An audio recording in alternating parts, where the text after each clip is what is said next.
Well, Mark Crossley obviously don't own any greyhounds at the moment, racing ones. Would you ever get back involved? I know you're still very good friends with Ted Soppett, aren't you? I am, and I said I never would, but then I owned a dog. I put a small share in it, but I didn't take much interest into a dog with Carl Roberts, who sadly passed away as well, who was an owner with Ted. But never say never, because I was only on the phone to him yesterday, knowing that I was going to speak to you, and I was doing a bit of research because I'd forgot a lot of stuff.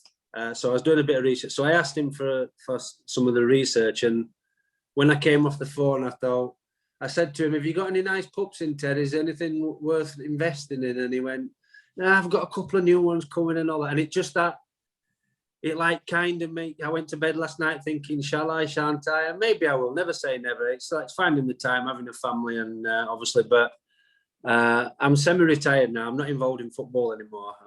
I only do after dinner speaking and media work. So watch this space.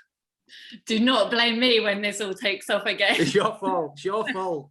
You were so into it, though. You were so into it. Not only were you traveling all over the country, didn't you even get involved in breeding at one stage as well?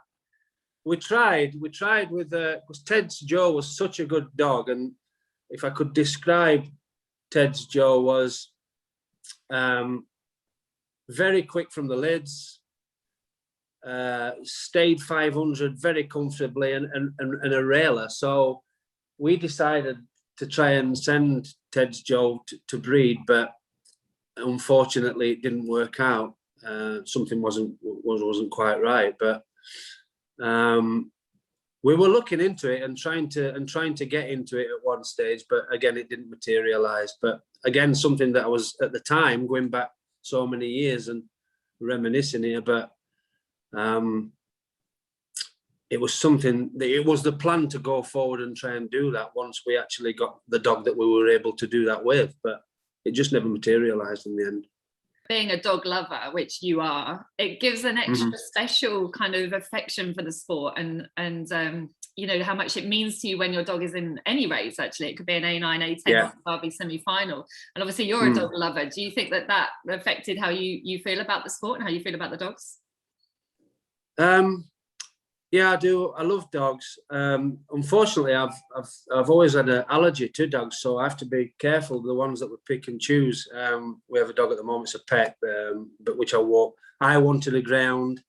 I wanted a retired ground, but I got overruled by my children, so that never materialised either. But yeah, I've tried to support the Ground Trust as well. I've tried to make donations, and as you can only do it so many times, but yeah, you know, there's a lot of people that don't agree with ground racing, but from my point of view, the dogs seem to love it. They enjoy it. I've watched them in the kennels. I've watched them on the gallops.